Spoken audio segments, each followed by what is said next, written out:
מפקדי, לוחמי וחיילי גדוד 420 המשפחה.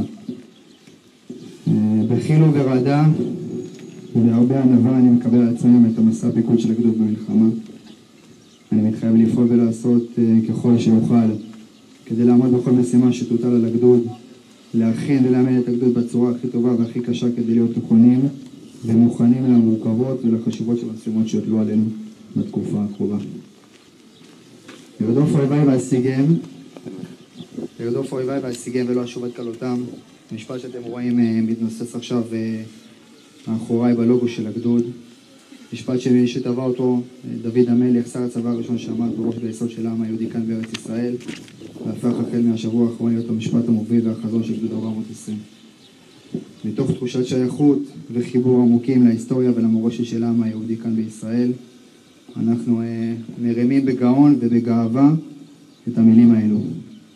ירדוף, מבחינתנו גדוד 420 זה לא גדוד שמבצע הגנה מקו השער. תמיד יוזמים, דוחפים את האויבים שלנו ולא ממתינים לבואם. חתירה למגע תמיד היו ותמיד יישארו נר לרגלי הגדוד שלנו. אויביי, הבחנה והגדרה מדויקת מי האויבים שלנו. מתוך עולם ערכים ישראלי, יהודי, עמוק ושורשי. תמיד נדע לפעול מתוך יושרה אל מול כל מי שמנסה לחלות אותנו. אויבינו לעולם לא יוכלו להשיג את מבוקשם והחזון שלהם להשמיד את העם היהודי ואת החלום הציוני. נדע תמיד להתמיד בהגדרות ומושגים מי האויב ומי לא, וללחם באויב בדיוק כפי שנלחמים באויבים. והשיגם, כדי לעמוד במשימה ולהשיג את אויבינו אנחנו נדרשים לרמה המקצועית הטובה והגבוהה ביותר. אי אפשר להשיג את אויבינו אם לא נתכונן כראוי לשדה הקרב, באימונים, באחריות, בלמידה. להשיג יתרון על האויב בכל פרמטר ידרוש מאיתנו כגדוד משמעת ומקצועיות ברמות הגבוהות ביותר.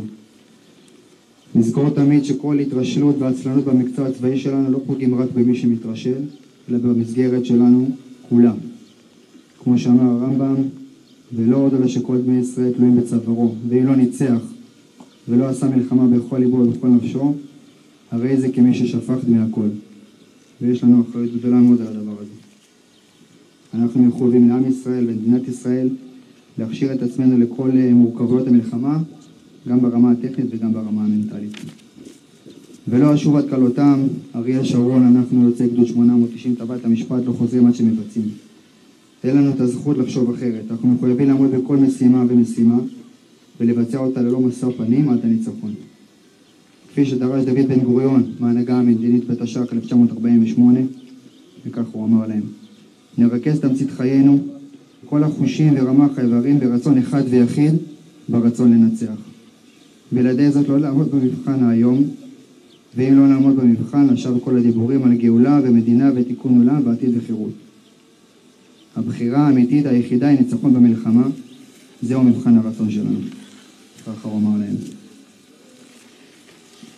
אחראי לנשק, מפקדיי, פקודיי, חיילים, אנחנו מתחילים עם פרק חדש בתולדות גדוד 420. כמו שרותם ציין, זה לא פרק שהתחיל אותו, לא התחלנו לכתוב אותו היום. אנחנו חלק משרשרת של דורות של לחמים ומפקדים, אמיצים ונחושים.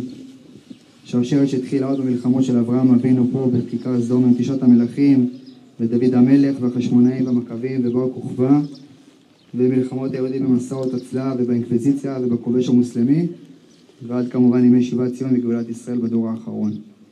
אנשי נילי, ביתר, הגנה, פלמח, אצ"ל, הגנה, וכמובן צבא הגנה לישראל שהוא המשך הישיר לכל המורשת המפוארת הזאת. בשמם של כל המפקדים וכל הגיבורים לאורך כל ההיסטוריה אנחנו ניגשים עכשיו יחד לכתוב את הפרק הבא, בתקווה האחרון במלחמות ובקרבות לקוממיות ישראל. אנחנו נמצאים בשיאה של תקופה היסטורית, לפעמים מרגיש תקופה היסטרית. מדינת ישראל מותקפת ממספר רב של חזיתות, שמה שמשותף לכולן זה הרצון להשמיד אותנו. אל מול המתקפה הזו האויבים שלנו נפגשו גדוד נחוש, גדוד מלוכד, גדוד מאומן ובעיקר גדוד עם רוח. אנחנו יודעים שהרמה המקצועית שלנו קובעת רק את המחיר של המלחמה. הדבר היחיד שקובע את הניצחון זה הרוח של הלוחמים שלנו. בהזדמנות זו אני רוצה להודות למפקדיי, לברונר, מפקד האוגדה, ליוני, מפקד החטיבה, על האמון ועל הזכות להוביל את הגדוד בשנים הקרובות. להודות מעומק הלב לרותם, על 20 שנה של פיקוד והובלה בגדוד. 20 שנה של פיקוד והובלה בגדוד זה מספר מטורף. מקווה לא להגיע אליו. וביתר שאת בשנה וחצי האחרונות של המלחמה, תודה גדולה גדולה, כמובן גם להילה ולילדים, על כל התמיכה, על כל הדברים שעשיתם לפני הקלעים ומאחורי הקלעים. כמובן להודות למשפחתי היקרה, להורים שלי שנמצאים פה. לילדים, ינון, רוני, הראל, נביא שחר ואחיה, וכמובן לכנרת אשתי היקרה, כמו שאמרתי לכם בגדוד. כמו שאמרתי בערב בנות זוג לפני שבועיים, כל מה ששלי ושלכם זה באמת רק שלה. גדוד 420, תודה רבה לכם על השנים של לחימה וגול שעברנו, והלחימה והרחבת לוחמים שמשחררים לפתחנו. אנחנו נמצאים ממש ערב בכניסה שלנו לסבב הקרוב ולמשימה הקרובה, ואין משפט יותר טוב לסיים. אנחנו קרבים היום למלחמה, אתם קרבים היום למלחמה, לא יבכם, אל ירח לבבכם, אל תראו ואל תחפזו ואל תרצו מפניהם, כי השם אלוקיכם הולך עמכם להילחם לכם ובכם להושיע אתכם. חזק ואמץ, תודה רבה.